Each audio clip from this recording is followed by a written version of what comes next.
Hello friend. आज की इस वीडियो में हम लोग डिस्कस करेंगे कुछ ऐसे शब्दों पे जो स्पेशली नाउन होते हैं और जिसके एंड में आप देखेंगे तो आपको ICS ज़रूर मिलेगा। मैंने कुछ वर्ड्स लिख रखे हैं, आप मैथमेटिक्स ले लें, इसके भी एंड में ICS है। सिविक्स ले लें, ICS है। पॉलिटिक्स ले लें, ICS है। इथिक्स में भी ICS है। और अगर हम स्टैटिस्टिक्स की बात करें तो यहाँ भी ICS है। एथलेटिक्स में भी ICS है। फोनेटिक्स यहाँ भी ICS है।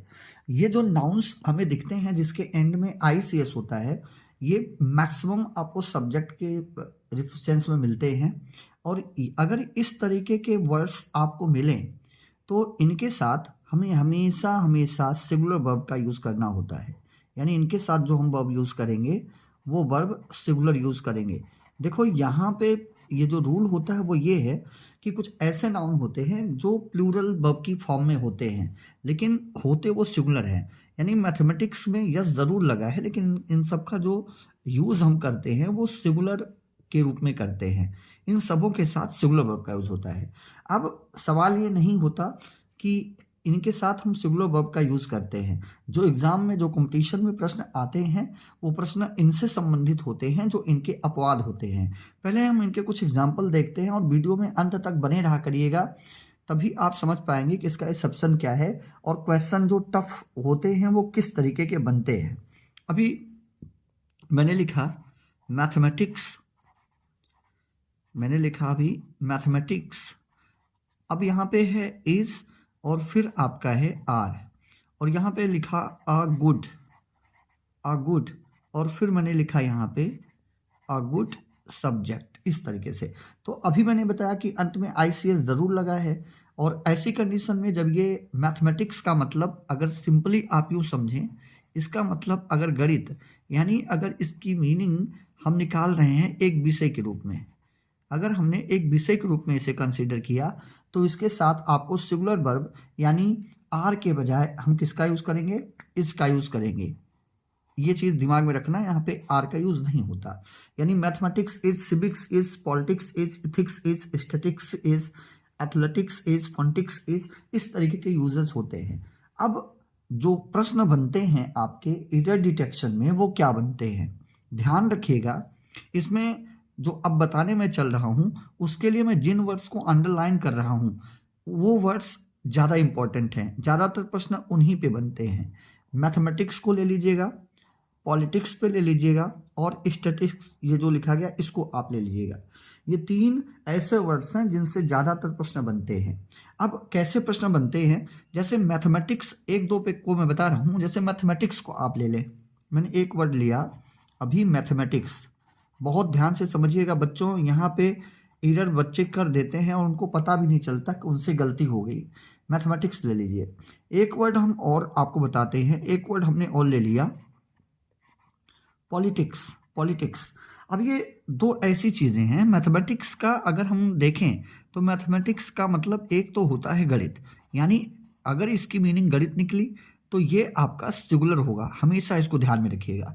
लेकिन अगर इसी मैथमेटिक्स का संदर्भ हमने लिया गणना से, यानी अगर इसकी मीनिंग हमें कैलकुलेशन मिल रही है, तो ऐसी दशा में ये जो मैथमेटिक्स होगा ये प्लूरल वर्ब के साथ आएगा। यही आपको समझाना था। पॉलिटिक्स, अगर पॉलिटिक्स की मीनिंग हमने निकाली, अगर पॉलिटिक्स की मीनिंग हमने निकाली राजनीति शास्त्र के रूप में, राजनीति, राजनीति शास्त्र के रूप में अगर हमने इसकी मीनिंग निकाली तो ऐसी कंडीशन में इसको हम सिंगुलर कंसीडर करते हैं। लेकिन सपोज दैट अगर ये जो पॉलिटिक्स है इसका मतलब हमने निकाला राजनीति से या नीति से, इसका संदर्भ अगर हमने लिखा नीति, नीतियों से या नीति से, तो ऐसी कंडीशन में ये आपकी जो वर्ब लगेगी वो प्लूरल लगेगी। और अगर राजनीति शास्त्र के रूप में लगा रहे हैं तो जो वर्ब लगेगी हमारी वो सिंगुलर लगेगी। अभी शायद आप कुछ कंफ्यूज हुए हों, कैसे हम जानेंगे कि ये सिंगुलर हैं या प्लूरल।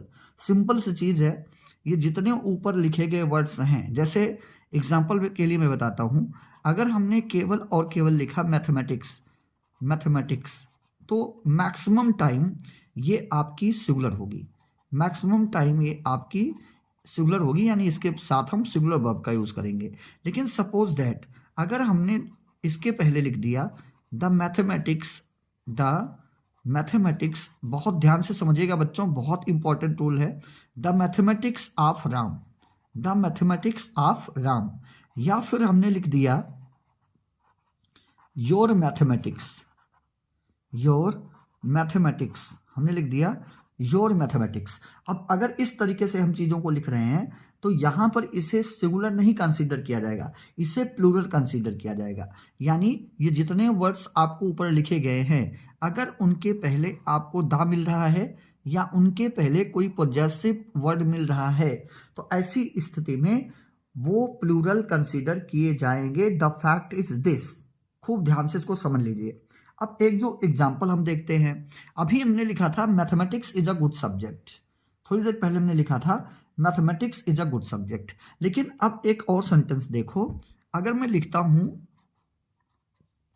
हिज मैथमेटिक्स, मैं लिखता हूं हिज मैथमेटिक्स, अब यहां पे इज है और एक ऑप्शन है आर का, और उसके बाद फिर मैंने लिखा पुअर। अब विचार करो क्या हो सकता है। अगर केवल मैथमेटिक्स होता तब तो सिंगुलर थी, लेकिन यहाँ पर मैथमेटिक्स का मतलब सब्जेक्ट नहीं, गणित नहीं, बल्कि मैथमेटिक्स का मतलब कैलकुलेशन से लिया जा रहा है। सो इस कंडीशन में हम मैथमेटिक्स के साथ आर का यूज नहीं करेंगे बेटा, बल्कि इसके साथ इज का यूज करेंगे। एक एग्जाम्पल और देख लेते हैं। अगर मैं बोलूं द फिजिक्स ऑफ मोहन, एक और सेंटेंस देखते हैं। अगर मैं बोलूं the physics of Mohan, the physics of Mohan. अब चलो यहाँ पे मैंने लिख दिया इज, यहाँ पे मैंने लिख दिया आर, और फिर मैंने लिख दिया गुड। किसके साथ जाएंगे? ओबियस सी बात है, फिजिक्स है नहीं, इसके पहले हमने लिखा हुआ है the physics of Mohan is, और आर में से अगर हमें सिलेक्ट करना हो तो हम इज का यूज नहीं करेंगे, हम आर का यूज करेंगे। यानी अगर ये सारे के सारे शब्द, मैं फिर से एक बार आपको दिखा दूं, ये सारे के सारे शब्द जो मैंने लिखे थे मैथमेटिक्स, सिविक्स, ये सारे के सारे वर्ड्स अगर अकेले आ रहे हैं तब ये सिंगुलर होते हैं, अगर इनका मतलब वही है जिसके लिए ये लिखे जा रहे हैं। लेकिन अगर इनके पहले किसी आर्टिकल या किसी पॉजेसिव आर्टिकल, जैसे आप यहाँ पे देख सकते हैं आर्टिकल यहाँ पे, या एग्जाम्पल में देखें तो यहाँ पे देखें आर्टिकल का यूज हुआ है दूसरे वाले में, और पहले वाले में देखिए पॉजेसिव वर्ड का यूज हुआ है। तो अगर इस तरीके के यूज आपको मिलते हैं तो हम इन्हें प्लूरल कंसीडर करते हैं। आशा है बातें आपकी समझ में आ गई होंगी। वीडियो को पूरा देखा करिएगा, और अगर वीडियो पसंद आए तो एक बार लाइक करके प्यारा सा कमेंट करिएगा और चैनल को सब्सक्राइब जरूर करिएगा। Thank you very much.